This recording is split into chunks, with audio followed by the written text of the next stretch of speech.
அனைவருக்கும் வணக்கம். இன்று செப்டம்பர் 23ஆம் தேதி இந்த பங்கு சந்தையில் இன்ஃபர்மேஷன் சொல்லியிருக்காங்கிறத பார்த்தாலும் வழக்கமாக நம்ம சேனல் முழுக்க ஒரு தகவல் பரிமாற்ற சேனல். இந்த ரெக்கமெண்டேஷன் கிடையாது. இது முழுக்க இன்றைய தகவல் தான். அதேமாதிரி இன்றைய இன்ஃபர்மேஷன் தான். ஸோ அந்த நம்ம சொல்கிற இன்ஃபர்மேஷனில் தவறுகள் இருக்க வாய்ப்பு இருக்குது. நீங்கள் கண்டிப்பாக கிராஸ் வெரிஃபை பண்ணுங்கள்.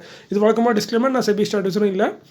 அதுமாதிரி நம்ம வீடியோ ரெகுலராக பார்த்தீங்கன்னா வீடியோ கொஞ்சம் ஸ்கிப் பண்ணிட்டே பாருங்கள். இந்த டிஸ்க்ளைமர் டெய்லி சொல்லி தான் ஆவேன். அதுமாதிரி நம்ம சேனல் டெய்லி ஒரு வீடியோ இல்லை 2 நாளைக்கு ஒரு வீடியோ போடுவோம். ஸோ அதை நீங்கள் டெய்லி பார்த்தீங்கன்னா உங்களுக்கு பயனுள்ளதாக இருக்கும்.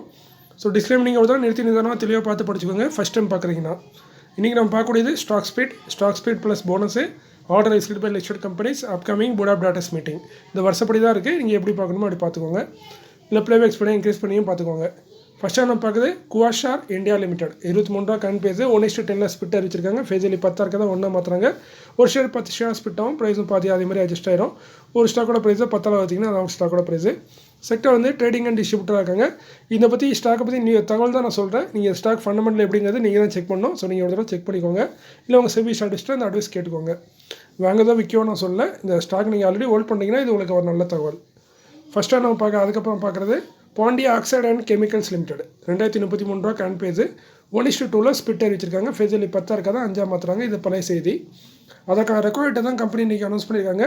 16 அக்டோபர் தான் ரெக்கார்ட் டேட்டு. இந்த ரெக்கார்ட் டேட்டில் நம்ம ஹோல்ட் பண்ணோம்னா ஒரு ஸ்டாக்கு 2 ஸ்டாக்காக மாறும். ப்ரைஸும் பாதியாக அட்ஜஸ்ட் ஆயிரும். ஏன்னா இங்கே ஒரு ஸ்டாக்கு 2 ஸ்டாக்காக மாறுது. செக்டர் பார்த்தீங்கன்னா டைவர்சிஃபைடு மெட்டல்ஸில் இருக்காங்க. Pondy oxide. Cropstar agro limited current price பார்த்தீங்கன்னா 475 ஸ்பிட் அறிவிச்சிருக்காங்க. 1:10 ஃபேஸில் 10 இருக்கதான் ஒன்றா மாற்றுறாங்க. ஸோ ஒரு ஷேரு 10 ஷேராக ஸ்பிட் ஆகும். அதுக்கப்புறம் போனஸும் தராங்க. 2:1 ஒரு ஷேருக்கு 2 ஷேர் போனஸாக தராங்க. ஸோ இப்போ நீங்கள் பார்த்தீங்கன்னா ஒரு ஷேரு ஸ்பிட்டுக்கு அப்புறம் ஒரு ஷேரு 10 ஷேராக மாறும்.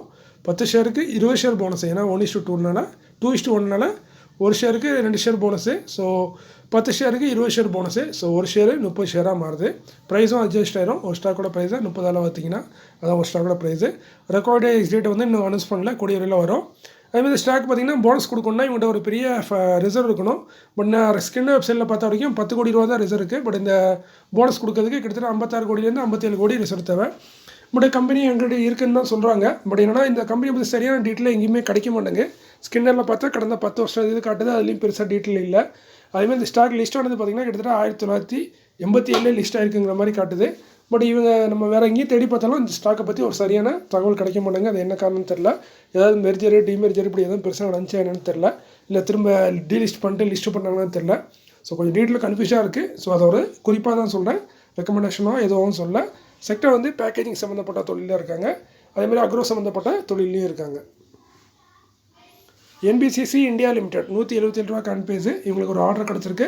இவங்களுக்கும் கிடைக்கல. இவங்களோட சப்சிடரி கம்பெனி HSCC லிமிடெட் அவங்களுக்கு தான் கிடச்சிருக்கு. ஆர்டர் மதிப்பு 1261 கோடி. கொடுத்தது ministry of health and family welfare. IT cons solution limited current face 731 SME category ஸ்டாக்கு 45 கோடிக்கான ஆர்டர். 45 கோடிங்கிறது 3 வருஷத்துக்கான கான்ட்ராக்ட்டு. ஸோ இது வந்து மந்த்லி பார்த்திங்கன்னா கிட்டத்தட்ட ஒரு 1,25,00,000 பில்லிங் வரதுக்கு வாய்ப்பு இருக்க மாதிரி சொல்லியிருக்காங்க கம்பெனி. ஸோ மொத்தமாக 3 வருஷத்துக்கு 45 கோடிக்கான கான்ட்ராக்ட் கிடச்சிருக்கு. கொடுத்தது pro team advisory solution LLP. Aha solar technologies limited 341 ரூபா current base. SME category stock 1,10,00,000 order. கொடுத்தது coal India. Service care limited 79 ரூபா கரண்ட் பேஸு. இதுவும் SME கேட்டகரி. இவங்களுக்கு 2 ஆர்டர் கிடச்சிருக்கு. ஒரு ஆர்டர் பார்த்திங்கன்னா 10 கோடி 80 லட்சம். இன்னொரு ஆர்டர் பார்த்திங்கன்னா 38 லட்சம். ஸோ கொடுத்தது யாருங்கிறத கம்பெனி மென்ஷன் பண்ணல. PSP ப்ராஜெக்ட் லிமிடெட் 688 ரூபா கரண்ட் பேஸு. இவங்களுக்கு வந்து ஒரு 2 ஆர்டர் கிடச்சிருக்கு. இதோட மொத்த மதிப்பு தான் 554 கோடியே 92 லட்சம். கிட்டத்தட்ட 555 கோடி வச்சுக்கோங்க. ஒன்று வந்து 389 கோடிக்கான ஆர்டர். இன்னொன்று வந்து பார்த்திங்கன்னா 165 கோடிக்கான ஆர்டர். ஸோ டோட்டலாக 555 கோடிக்கான ஆர்டர் கிடச்சிருக்கு PSP ப்ராஜெக்ட் லிமிடெடுக்கு. யார் கொடுத்தாங்கிறத மென்ஷன் பண்ணல. சகஜ் சோலார் லிமிடெட் 678 ரூபா current base. SME category stock. இவங்களுக்கு 19 கோடியே 99 லட்சத்துக்கான ஆர்டர். கிட்டத்தட்ட 20 கோடி. கொடுத்தது யாருன்னா ஜில்லா பரிஷத் நந்தூர் பார் மகாராஷ்டிரா சேர்ந்த ஒரு கவர்மெண்ட் டிபார்ட்மெண்ட் ஜல் ஜீவன் மிஷனில் கொடுத்துருக்காங்க இந்த ஆர்டரு. ஸோ நல்ல ஒரு டீசலான ஆர்டர் மாதிரி தான் இருக்குது. அடுத்து பார்த்தீங்கன்னா எம்தார் டெக்னாலஜிஸ் லிமிடெட் 1747 ரூபா கரண்ட் பேஸு. 15 கோடியே 40 லட்சத்துக்கான ஆர்டர். கொடுத்தது defence research and development laboratory DRDL. Surana solar limited 46 ரூபா கரண்ட் பேஸு. 189 கோடிக்கான ஆர்டர் கிடச்சிருக்கு. கொடுத்தது Maharashtra state electricity distribution co. So அடுத்து நம்ம பார்க்குறது upcoming board of directors meeting may consider. அதாவது முடிவெடுக்க வாய்ப்பு இருக்க மாதிரி சொல்கிறாங்க. 90% சான்ஸ் இருக்குது, 10% சான்ஸ் இல்லை. எக்ஸாரோ டைல்ஸ் லிமிடெட் 80 ரூபா கரண்ட் பேஸு. 14 அக்டோபரில் போர்டு மீட்டிங் இருக்குது. ஸ்டாக் ஸ்பீட் கொடுத்து முடிக்க வாய்ப்பு இருக்குன்னு சொல்லியிருக்காங்க கம்பெனி. ஸோ ஃபேஸ் வேல்யூ 10 இருக்காத 1, 2, 3ங்கிறத என்ன மாதிரிங்கிறத போர்டு தான் டிசைட் பண்ணுவாங்க. ஸோ பொறுத்திருந்து பார்க்கலாம் என்ன மாதிரி ஸ்பிட் அறிவிக்கிறாங்கன்னு.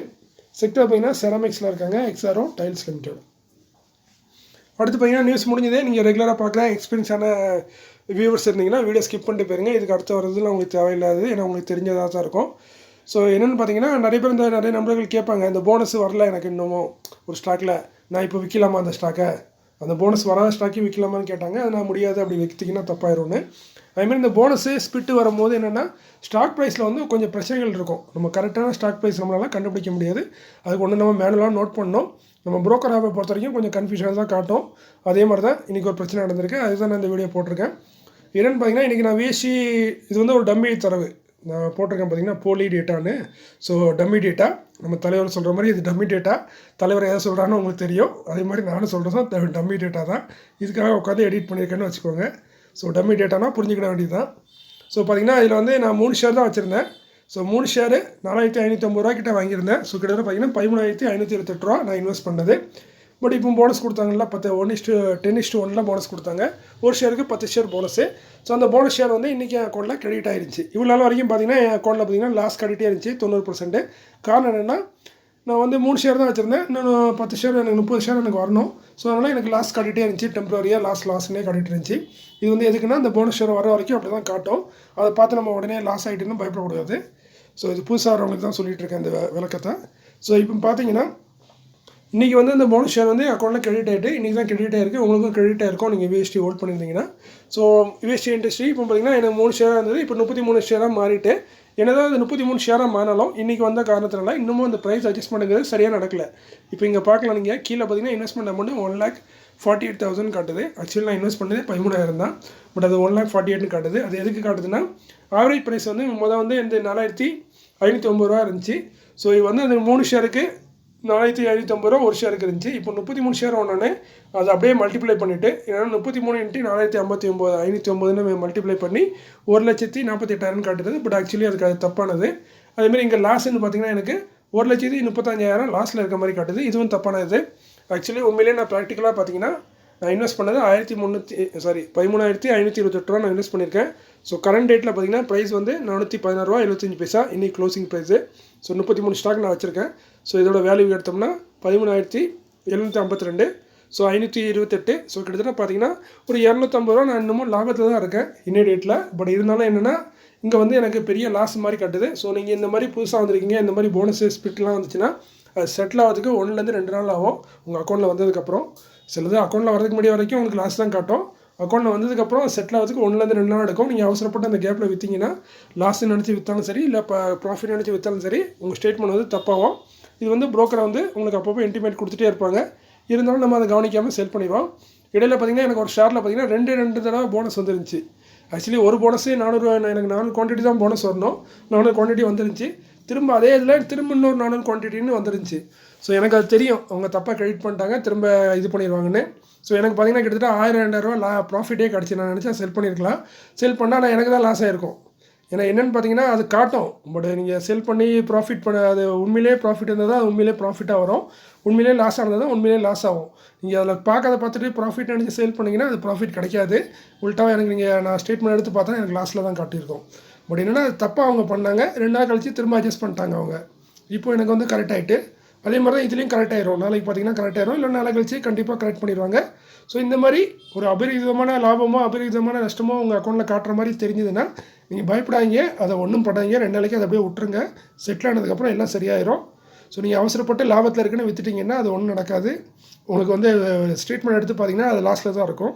ஸோ இந்த மாதிரி அவசரப்படாமல் டிவிடெண்டு போனஸு ஸ்பிட் இதெல்லாம் கொஞ்சம் வெயிட் பண்ணி அக்கௌண்ட்டில் வந்து செட்டில் ஆனதுக்கப்புறம் முடிவிடுங்க. இது உங்களுக்கு பயனுள்ளதாக இருக்கும். கொஞ்சம் அதிகமாக பேசியிருப்பேன்னு நினைக்கிறேன். ஏதோ தோணுச்சு பேசிட்டேன். ஸோ மன்னிச்சிருங்க. மீண்டும் ஒரு நல்ல காலையில் உங்களை சந்திக்கிறேன். இப்படிக்கு உங்களில் ஒருவன். நன்றி, வணக்கம்.